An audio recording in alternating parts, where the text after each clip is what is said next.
Okay, I'm suddenly curious about the eMag, the Bulgarian e-commerce website you showed me. So they do accept third-party sellers, just like Amazon, right?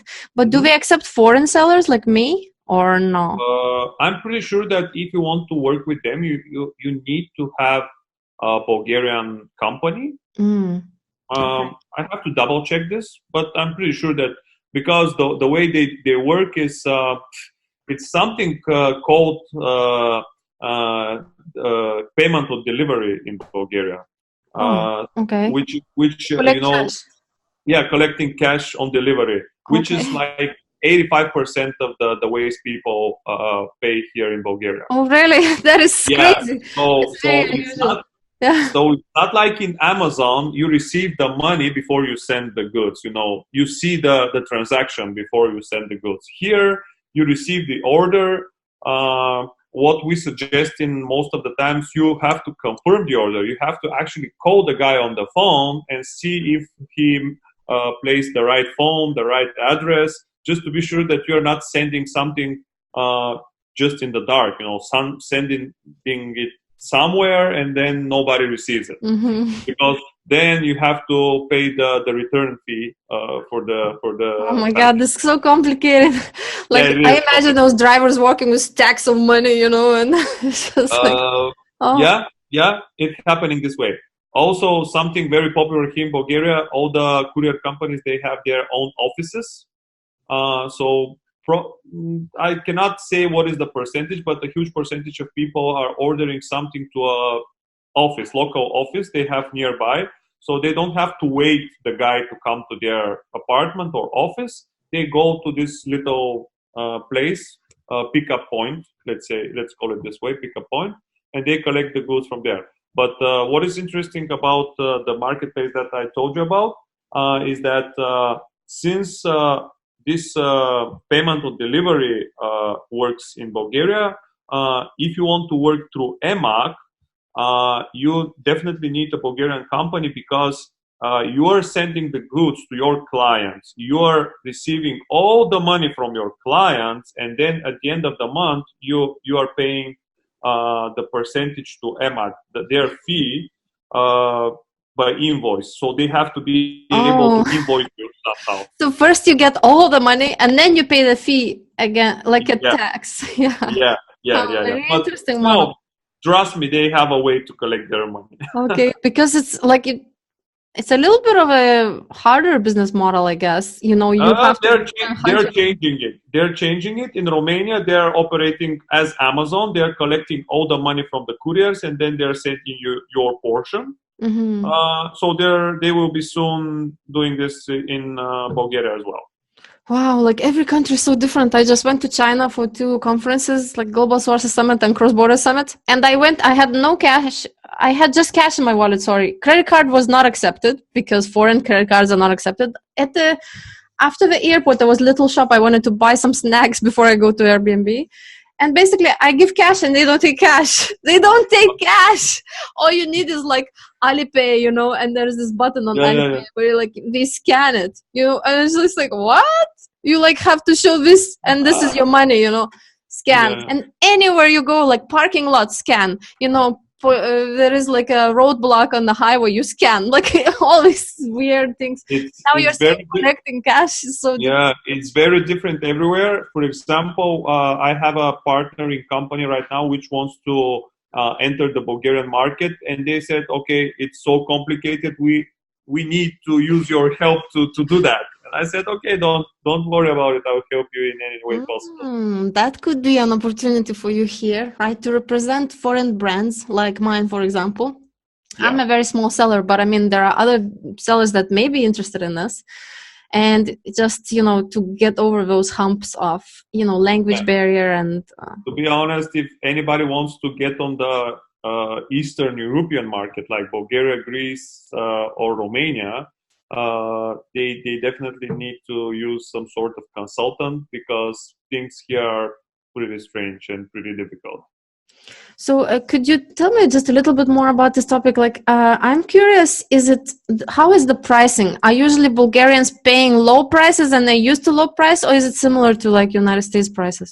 Low prices. They're very, price sensitive, and they want to. This is why AMAC is so powerful, because most of the time, like in my opinion, like 90% of the time, they have some discounts, some campaigns with discounts. So it is because people like discounts, even if they. I see something very interesting. Even sometimes they don't need something, but just because it is on discount, they buy it. So Yeah. yes, Yeah. so this is part of the game, and whoever wants to penetrate the Bulgarian market should be able to should be prepared to provide discounted products. Okay, so I'm not sure if my profit margin would make sense then. Would You the can always try, because there is a percentage of the audience that is, brand oriented, and they prefer to buy branded stuff, and then the price, as you know, it doesn't matter at all. Whatever the brand provides, they buy it. But most of the guys, like the big percentage, 70-80% of the audience, they're very price sensitive, and they prefer to buy on discount. because this could be a whole new strategy. You know how they say, usually you start on Amazon because it's so easy. And then they say, oh, you have to go out of Amazon because you don't want to attach yourself to one marketplace. What they do next? Well, they create their Shopify site, and it's super hard without paid traffic. Like you get no views, nothing for 2 years. It's very hard. Then there's options like eBay, which is trending down. So no point to go there. And then you try Walmart, has, and it's so slow with the sales over there on their marketplace comparing to Amazon. And then you feel like that's it, your options are out. You have to go to physical retail stores. But actually, you could go to each country, like Bulgaria, you go, this eBay. And then I'll show you, like in Turkey, I live in Turkey right now. There's this other one called Hepsi Burada. And it's kind of similar to what you just showed me. Your site is the same thing in Turkish, same things, and even the sidebar looks very similar. Yeah, It's yeah. just like Depends on what kind your products are, but write in your browser public.gr. Okay, public.gr. Okay. So this is a Greek marketplace, for example. Oh, nice. Okay, cool. And it's not like nobody, but not nobody outside Greece knows about it. And people are very hard to get in contact with them because they don't have English version of their contact form. They made it only for their Greek sellers, Greek partners. But they are also taking third-party sellers as well? Third-party sellers, and they have no problem working with Bulgarian, Turkish, Romanian companies, whatever. They were part of my conference. Oh, nice. So basically, yeah, so that's what I'm saying, going to other marketplaces, it's not eBay and Walmart, it's actually those localized ones, and they're like my warehouse is in UK. I'm planning to move it after this, confusion with Britex, I don't know, and I'm just moving my stuff out of UK. I'm downsizing in my European sales these days. Germany closed down for some VAT issue. UK, I'm thinking about moving stuff to another country right now, considering my options. And actually, this could be one of the options, right? You just have somewhere where they have a bigger marketplace. I will give you another option. Mm-hmm. Just let me write it down for you, because it's a kind of strange domain they have. In the chat forum, I send you something. Okay. That's it. Okay, so no, this is not the one. It's EMN now. No, sorry, IMN, MN, N like Nikola, yes, now, .typeform.com. Typeform.com. Let me see if it will come. No. So it should be IMN. What is the domain of it? All right. Let's try search it in Google. International Marketplace Network.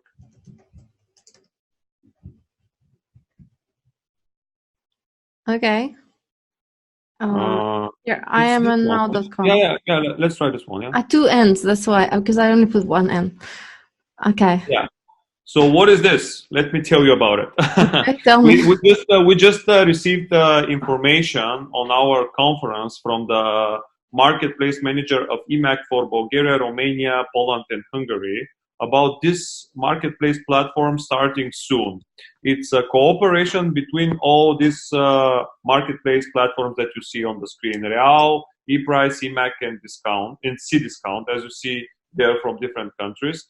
So they're connecting together. And once you have, for example, an account in eMAC for Bulgaria or doesn't matter for Romania, then Okay. you are connected to all these other networks, and you can sell your stuff there. Of course, you have to pay some small amount to be able to have your products, your listings translated, adapted to the forms of the specific marketplace. But still, it's an opportunity.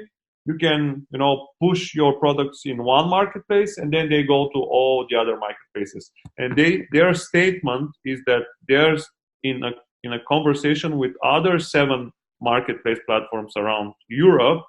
So now there will be more than 10 marketplace platforms working together. This is a great idea because, whenever I went to this, in China, there was this one meetup from Canton Fair Experience. And there was this guy, I forget his name, unfortunately, but he was the expert of selling to retail stores, the Walmarts and stuff. And they were doing like little mock-up interview, how to pitch to Walmart your product and things like that. Very interesting stuff. But actually, I was thinking, retail is gonna die eventually anyway, right? It's dying. Amazon is not only Amazon killing it, but in every country, like in Turkey, Hepsiburada, in Bulgaria, eMAC, they are killing those retail stores slowly. Only maybe things you have to try on or taste and smell, you're gonna stay. But the rest of the stuff, who's gonna go and look for something like that? I'm not gonna walk every store and look for this, right? I'm gonna research online what one is the best. Yeah, so definitely. But have in mind that there is always be you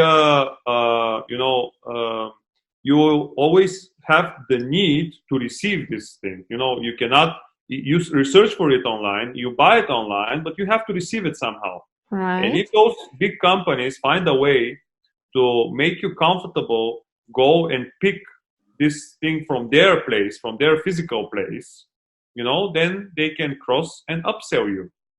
Okay. And sell you more goods there, because this is what is happening. This is what is happening with some of the. I see some examples of this. For example, a fashion brand is sending you. You don't know which size of a shirt you are, for example, and they say, okay, we will send you in our location the size that you think you are, and one size up and one size down.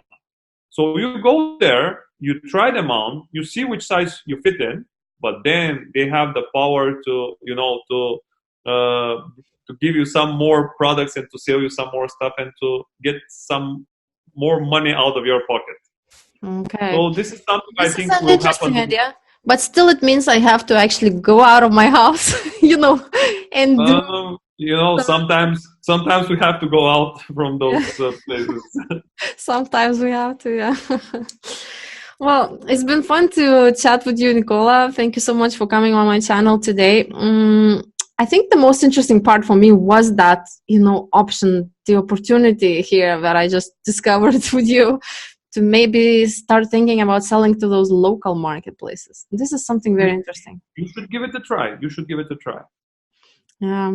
All right. Because anyway, the big power of e-commerce is that if you are a regular retailer, if you are a physical store and you have like 5 items and you have like 3 physical stores, you have to find a way to divide those 5 items, 2 in this location, 2 in the other location, 1 in the third location, which is, stupid. You also, all the time you have to manage this inventory around your locations. And online, you have everything, placed somewhere, and it doesn't matter how many channels you are selling it through. You can use like 100 channels, and still you have the same amount of goods staying somewhere in some warehouse waiting. Just like 1,000 units instead of giving like 30 to that store, 30 to that store, then collecting the non-sold ones. Yeah. So the multi-channel idea is what makes e-commerce business so great, in my opinion. Yeah, it's great. All right, let's end on that. Thank you very much, Nikola. Thank you for inviting me. Thanks.